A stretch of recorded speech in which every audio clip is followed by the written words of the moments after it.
Alright, in this video I want to talk about how there's a difference between religion and a relationship with God.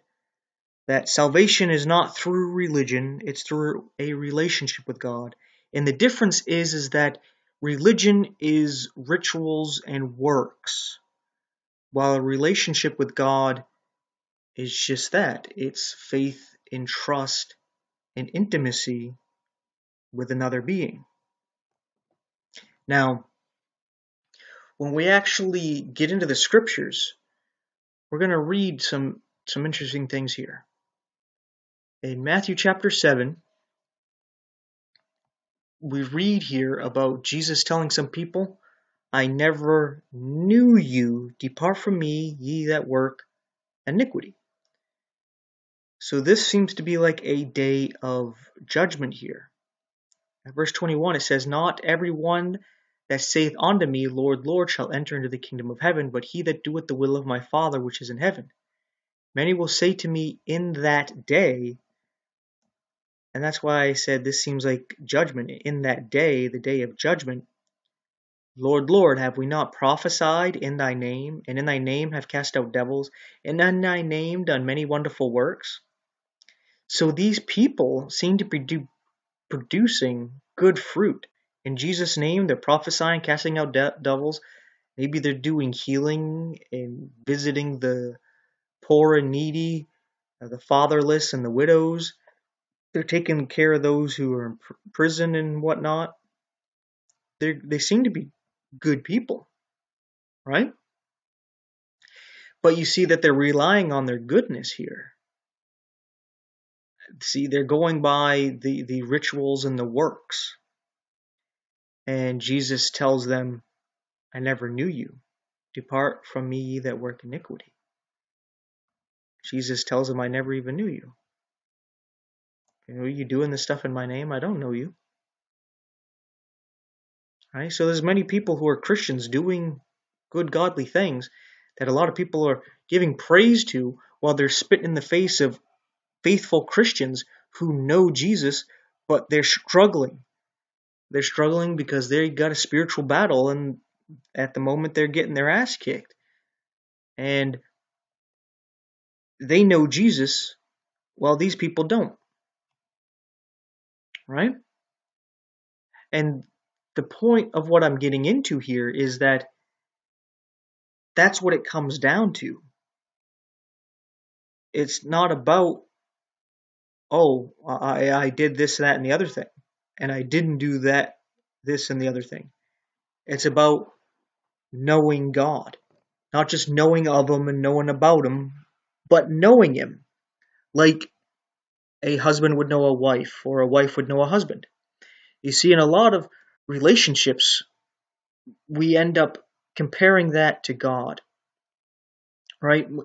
When we look at our father figure or our mother figure, we'll compare that with God. When we look at our spouse, we'll compare that as well.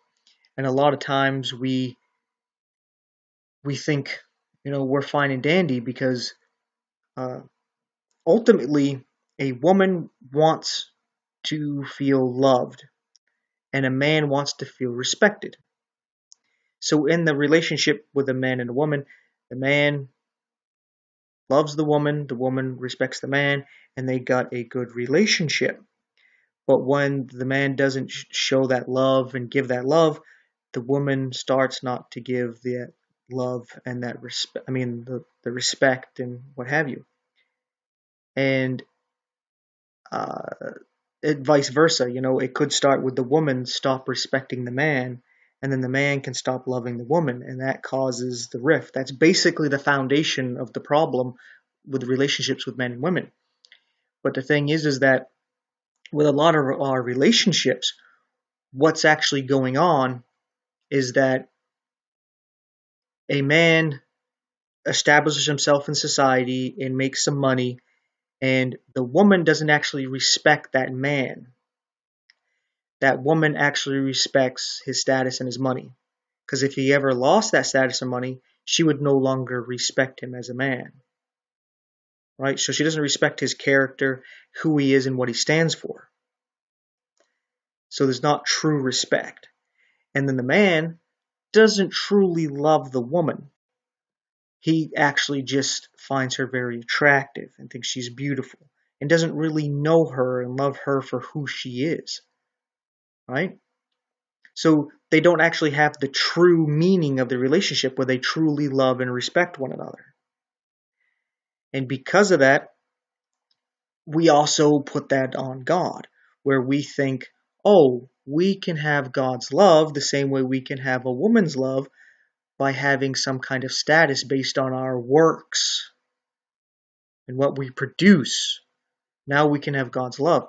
And then from the feminine side, oh, we can have the respect by based on our outward show and our appearance. It doesn't matter if inwardly how we truly are as an individual. What matters is what we show, right? And then, we can get that. I actually did that the opposite. By our outward show, we get the love. And then by our works in this, we get the respect. But like in the video I just made about faithless Christians, where it was based around Cain, Cain's offer and with his works were not respected. And that's what men want. They want to be respected. But you don't get that respect from your works when it comes to salvation with God. So it kind of is a bit of a hindrance there. Especially a hindrance when you got to realize our relationship with God is that He is the man and we're the woman, which is a little bit rough when you're a man, right? And you gotta realize that, where He wants your respect and we desire His love, which is ultimately what it is. And we see that through our relationship if you're a man with a woman. And a woman can understand that through her relationship with a man. But anyway, just making that point about a relationship, about really knowing somebody, is that when a man and woman come together, that woman respects that man because of his character and who he is and what he stands for, his integrity, right? That's would be the true foundation for that woman to be with that man. And that man to be with that woman is that he gets to know her and isn't just judging by her outward beauty, but actually loves her for who she is. So they're not judging each other based on their social status, their money, and their looks and outward appearance. They're actually intimate with one another. That's what makes that relationship connect, make that marriage into something and make it last. And that's the salvation, your relationship with God, where you really have that deep intimacy with God, where it's not just I'm going through the motions here, we're just animals, chemical reactions, and I want the respect, so I'm going to do the works, and I want the love, so I'm going to put out the outward show, and yada, yada, yada. No, there's something deep and more meaningful. A lot of people just go through the outward show of this. But anyway, I'm going to get into some verses about knowing and knowing Jesus, knowing God, and then I'll wrap it up with actually a little bit more of your personal relationship with God here. But anyway, in John chapter 8, I got two different sections in John chapter 8. This one here at verse 19 says, Jesus answered, Ye neither know me nor my Father. If ye had known me, ye should have known my Father also. You see, this ties into what Jesus says about, or I should say John says about Jesus, that if you do not have the Son, you don't have the Father. You have to know the Son to be able to know the Father. And over here in John 8, verse 54, Jesus answered, If I honor myself, my honor is nothing. It is my Father that honoureth me, of whom ye say that he is your God. Yet ye have not known him, but I know him. And if I should say I know him not, I shall be a liar like unto you.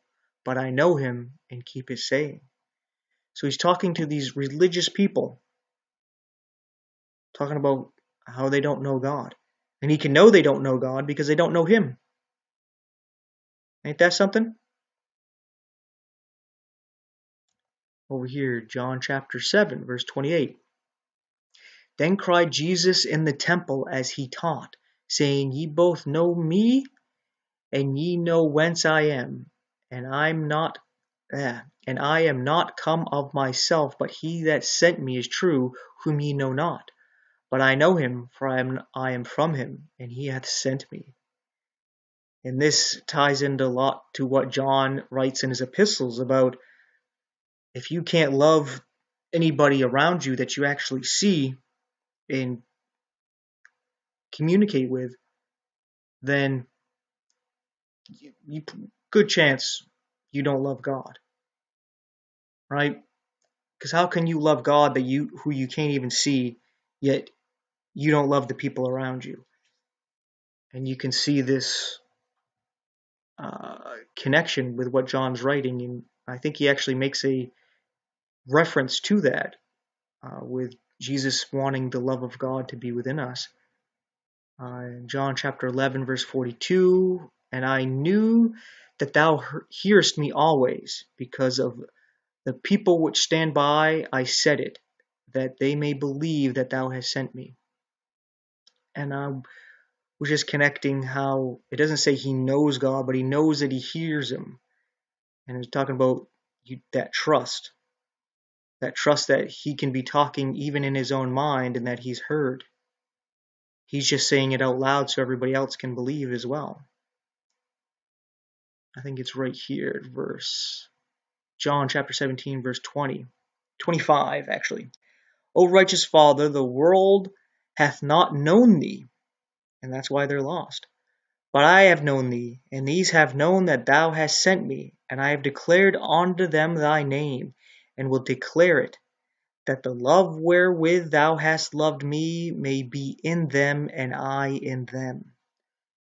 And that's what's to really show you know God, is that change within you, where you stop condemning the world. A lot of Christians, that's what they do. They condemn the world and rebuking their sin up the wazoo, but that's not what Jesus did. Pretty much all his rebuking were to the religious leaders. And he went and he loved and comforted and healed and exhorted the sinners, the publicans, the prostitutes, the sinners. He uplifted them. So, with that being said, we are in the light of seeing age. And this section here is about Revelation chapter 3, the last church. It's the last church age, the light of seeing age. And Jesus says he's spewing them out of his mouth because they're not hot or cold. And he's saying he's not in them as well. So these people don't know Jesus. They don't know him. Like we read over here about these Christians who are doing these great things, but he says, I never knew you. Depart from me that work iniquity. They're not in him and he's not in them. Jesus is saying, I don't know these people. I don't have a relationship with them. These people aren't saved. As it says, they are poor, blind, and naked. Right? So poor is they don't have faith. They're blind. They've never been born again. They're naked, so they don't have God's righteousness. But anybody who answers, like it says here, verse 20, Behold, I stand at the door and knock. If any man hear my voice and open the door, I will come into him and will sup with him, and he with me.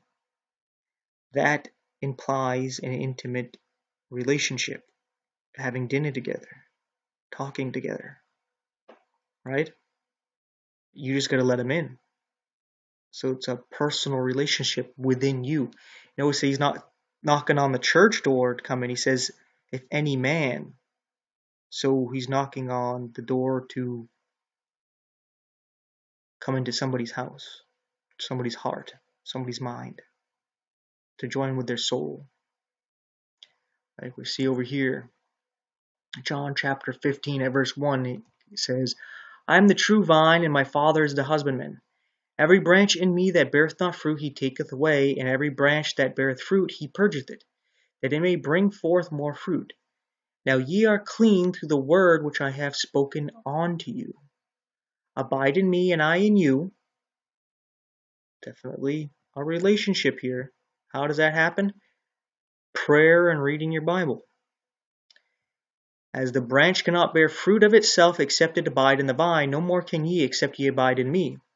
I am the vine, ye are the branches. He that abideth in me, and I in him, the same bringeth forth much fruit, for without me ye can do nothing. If a man abide not in me, he is cast forth as a branch, and is withered, and men gather them and cast them into the fire, and they are burned. If ye abide in me, and my words, in the Bible, abide in you, ye shall ask what ye will, and it shall be done unto you. Herein is my Father glorified, that ye bear much fruit, so that ye shall be my disciples. As the Father hath loved me, so have I loved you. Continue ye in my love. Right? So with that, just like to say, get to know God. Get right with God now, because the times are going to be changing. And if you're relying on your works, it's going to be rough. It's going to be like Cain. Offer's not going to be accepted. It's going to be rejected. And you're not going to get it. And you're going to be upset. You need to let your works go, your life go, your selfish, sin-stained, mortal life. You need to just hand over to God. And you need to accept His righteous life that He lived in exchange, so that Jesus can take that life and nail it to the cross, cleanse you in His blood, and clothe you with that white robe, so that you can go into heaven as if you're Jesus Himself. Right? You don't have to worry about a thing. But, yeah. Thanks for watching, and take care.